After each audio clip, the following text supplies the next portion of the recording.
So hi, I'm KB with Nerdophiles. How are each of you? Great. How are you? I'm doing great. What a beautiful, beautiful film. And so it seems like what kind of spurs the growth of the character is really grief. Jimmy and Heather are grieving not only the loss of Nitani, but also Heather is grieving a personal loss of love. So for you, Kauchani and Jessica, and I'll start with you, Jessica, to answer first, what did stepping into these characters really teach you about the power of grief and growing in your own lives? Oh, that is a great one. I think being able to play a character like this, I think, as human beings, we all experience moments of grief, right? And finding that place where you could come out of that and move forward and step out. I think in this respect, someone quoted this, and I don't know who, but it was recent, and that grief is a form of not being able to express your love as much as you had intended or wanted to in your past, and now trying to find resolution with that.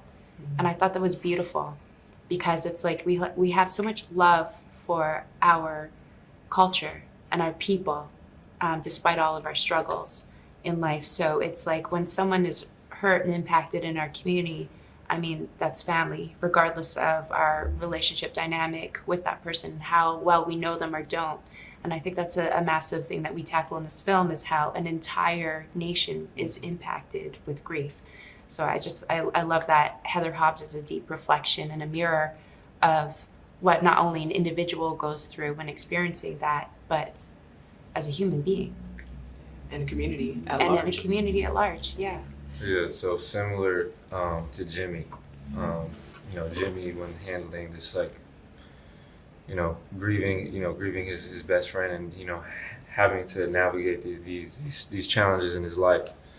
You see that he leans on and leans into his community and his relationships, and those become his pillars and his foundation. And he rebuilds, and he steps into the shoes, and he steps up to the challenge. And similarly for myself, I find that and this is a lesson I've come to learn myself, is when I'm going through tough times and I'm grieving, to lean onto others and to lean onto my community, and lean into culture. So I love that. And for you, Sydney, just being a co-writer and director on the project, were there any scenes or any traditions even that didn't really make it into the final cut that you really wanted audiences to see, but there just wasn't enough time?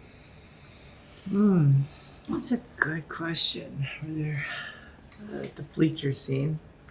When you guys are in the bleachers? No, I think yes. There are scenes and story threads and everything that we shot and we edited. But I think for the most part, the stuff that made it in was the strongest stuff we had. And organically you make cuts in the edit process and everything. So I don't know if there was a specific scene that I really would want.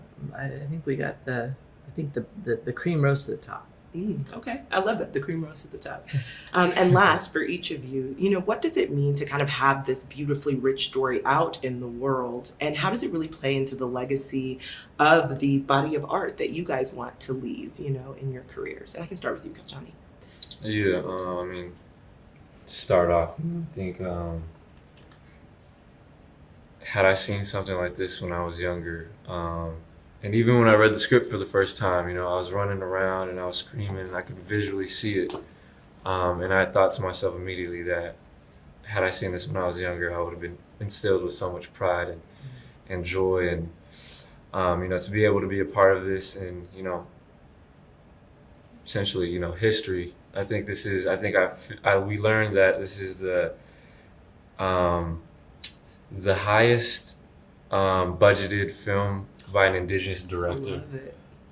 And so this is quite literally history. Yeah, I love it. And only way to go is up. Yeah. Can you remember your question? Yeah, so for you, kind of how does this film play into the legacy and the body of art that you want to leave in the world in terms of your career? Oh, well, I think in terms of this story specifically, I'm particularly proud of, that, I played basketball. I played Rez Ball in high school, and it's something I'm very familiar with. Something that the folks to my left and right are familiar with. It's all of our lived experience, but it's not as familiar to a lot of other people. So I think to have the chance to share that with a broad audience, with millions of people is an absolute honor. And last but not least. May you pose the question again as well? Yeah, no problem. In terms of legacy, how does this body of art kind of play into what you want your legacy to be career-wise? Yeah, I think outside of filming, I work so much in the Indigenous communities and in particular with Indigenous youth, and the day in, day out is about mental health awareness. And I think that's something in general, globally, there's this shift of more awareness. And I just love that we are adding to that, but also showing contemporary natives too. And that it's, there's not too many where it's contemporary to this day. And I love that we had the opportunity to put this out together. I love it. It's truly a beautiful film, and I can't wait for everyone to see it. So thank you so much for taking time to chat with Nerd of Us. Thank you so much. Thank you.